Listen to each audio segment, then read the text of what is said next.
Hi, Guruvayur ക്ഷേത്രത്തെ പരിസരത്ത് വെച്ചിട്ട് നമ്പ്യാർ അവനങ്ങനെ തന്നെ വേണം, അതിനകത്ത് തർക്കമൊന്നുമില്ല. എന്തായാലും ഒരു PWDയുടെ മോനാണ്. അപ്പോൾ അങ്ങനെയുള്ളവനിക്ക് അങ്ങനെ തന്നെ കിട്ടണം എന്നുള്ളതാണ് എൻ്റെ അഭിപ്രായം. പക്ഷേ അതിനകത്ത് ഒരു സൂചനയുണ്ട്, അതൊന്ന് പറയണമെന്ന് തോന്നി.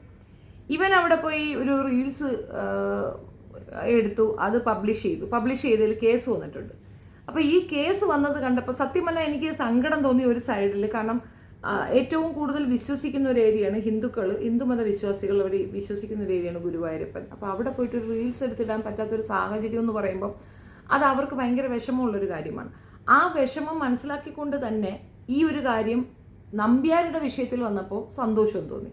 കാരണം അവനത് വേണം, അവനാണല്ലേ ഈ അനാവശ്യ സ്പർദ്ധത ഈ സമൂഹത്തിൽ ഉണ്ടാക്കാനായിട്ട് മിടുക്കനായി കൂടെ നിൽക്കുന്നത്. അപ്പോൾ അവനിക്കത് കിട്ടിയതിൽ തർക്കമൊന്നുമില്ല, നന്നായിട്ടുണ്ടെന്നേ ഉള്ളൂ.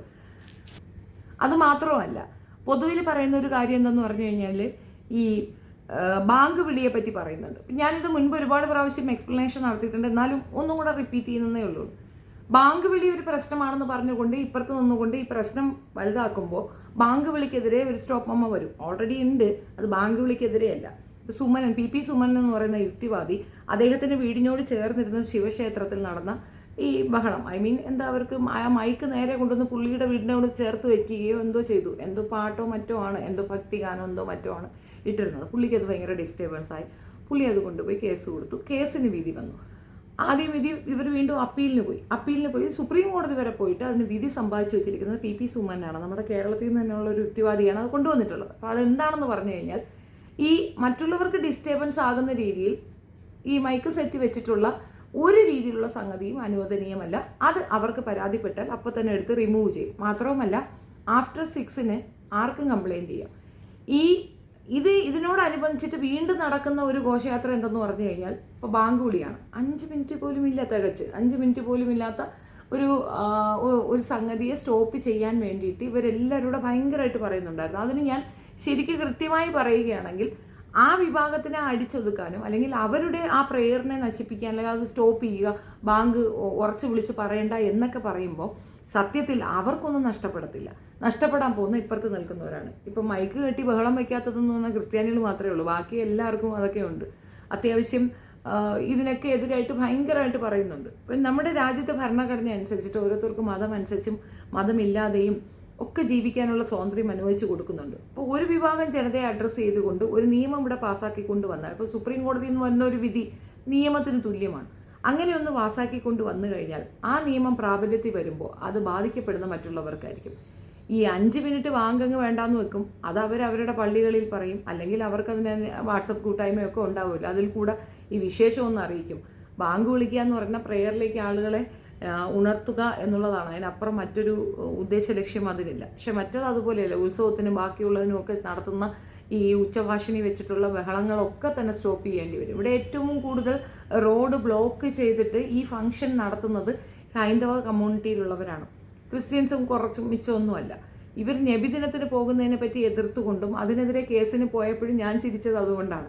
കാരണം അവർക്കത് ബാധിക്കത്തില്ല, അവരത് വേണ്ടാന്ന് വെച്ചാൽ പ്രശ്നമൊന്നുമില്ല. ഒരു സൈഡ് വരം ആർക്കും ശല്യമില്ലാതെ അവർക്ക് പോയിട്ട് വരാം. അതിന് ഉച്ചഭാഷണി കിടന്നുള്ള ഇപ്പോഴത്തെ കാണിക്കുന്ന ഡാൻസ് ഒന്നും ഇല്ല അതിനകത്ത്.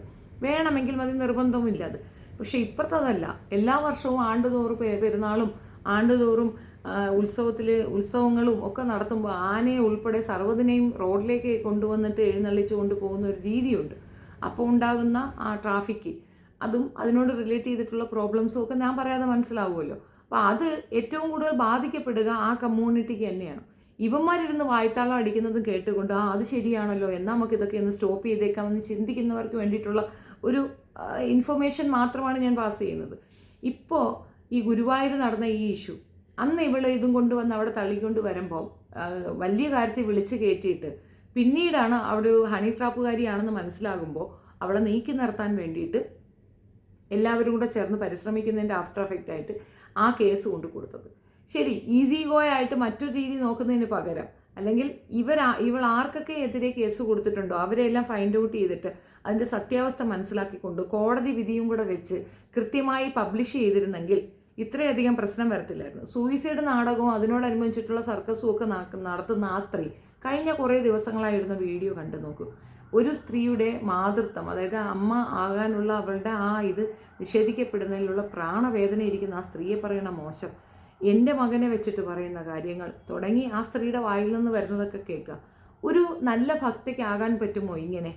ഒരു അഭിസാരികയ്ക്കല്ലാതെ ഇങ്ങനെ ഒരു വൃത്തികേട് സംസാരിക്കാൻ പറ്റുമോ? അപ്പോൾ അതിൽ നിന്ന് തന്നെ വ്യക്തമാണ്, ഇത് നിങ്ങൾ ആദ്യമേ മനസ്സിലാക്കണമായിരുന്നു. മനസ്സിലാക്കിയ സ്ഥിതിക്ക് ആ രീതിയിൽ അതിനെ ഹാൻഡിൽ ചെയ്യുന്നതിന് പകരം അവർക്കെതിരെ ഇങ്ങനെ ഒരു കേസ് ഫയൽ ചെയ്യാൻ പോകുമ്പോൾ ഉണ്ടാകുന്ന പ്രശ്നം ഇപ്പോൾ നമ്പ്യാർക്ക് സംഭവിച്ചതുപോലുള്ള ഒരു കാര്യമാണ്. ഇത് വരാതിരിക്കാൻ പരമാവധി ശ്രമിക്കണമായിരുന്നു. ഇനിയും സമയമുണ്ട്. നമ്പ്യാർക്ക് വന്നതിനകത്ത് എനിക്ക് സന്തോഷം മാത്രമേ ഉള്ളൂ.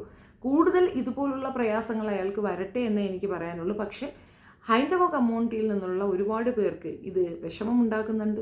അവർ മനസ്സിലാക്കാൻ വേണ്ടി പറയുന്നതാണ്, ഇത്തരക്കാർ ഇതുപോലുള്ള കാര്യങ്ങൾ പറയുമ്പോൾ ഇതൊരു ബഹുസ്വര രാജ്യമാണ്, ഇവിടെ മറ്റ് കമ്മ്യൂണിറ്റികളുണ്ട്, ഈസി ആയിട്ട് അവരെ അങ്ങോട്ട് അടിച്ചൊതുക്കി അല്ലെങ്കിൽ കുഴിച്ചിട്ട് വെട്ടിക്കൊന്ന് ബലാത്സംഗം ചെയ്ത് തീ വെച്ച് കളഞ്ഞിട്ട് നമുക്ക് മാത്രം ജീവിക്കാം എന്ന് പറയുന്ന RSSകാരുടെ അജണ്ടയും കൊണ്ടുവരുമ്പോൾ നിങ്ങൾ പറയുന്നത് പോലെയല്ല അവരും നമ്മുടെ സഹോദരങ്ങളാണെന്ന് പറയാനുള്ള ആർജവം ആ കമ്മ്യൂണിറ്റിയിലുള്ള മറ്റുള്ളവർ കാണിച്ചിട്ടില്ല വെച്ചാൽ ഇതുപോലുള്ള ഒരുപാട് അപജയങ്ങൾ നിങ്ങൾക്ക് തന്നെ വരുമെന്നുള്ള തർക്കമേ വേണ്ട. ഇപ്പുറത്ത് നിൽക്കുന്ന വിഭാഗക്കാരെ ഫ്രൈഡേ മസ്ജിദിലേക്ക് പോകുന്ന ഒരു പോർഷൻ മാത്രമേ ഞാൻ കണ്ടതിൽ ഒരു നിർബന്ധമാക്കപ്പെട്ട ഒരു സംഗതിയുള്ളൂ. അതും പള്ളിക്കകത്തേക്കാണ്. പള്ളിക്കകത്തേക്ക് എല്ലാവരും കൂടെ ചെന്ന് കഴിഞ്ഞാൽ തീരാവുന്ന പ്രശ്നമേ ഉള്ളൂ. മൈക്ക് വെച്ചില്ലെങ്കിലും കുറച്ച് ഉച്ചത്തിൽ സംസാരിക്കണം ഉസ്താദിന്, അത്രയേ വരുള്ളൂ. അതിനപ്പുറം വേറെ വലിയ ബഹളങ്ങളൊന്നുമില്ല. വേണ്ടാന്ന് വെച്ചാൽ വേണ്ടാന്ന് തന്നെയാണ്. അവരെ തോൽപ്പിക്കാനായിട്ട് ഈ എലിയെ പേടിച്ച് ഇല്ലം ചുടുന്ന പരിപാടി നിങ്ങൾ ചെയ്യാൻ നിൽക്കരുതെന്നാണ് പറഞ്ഞത്.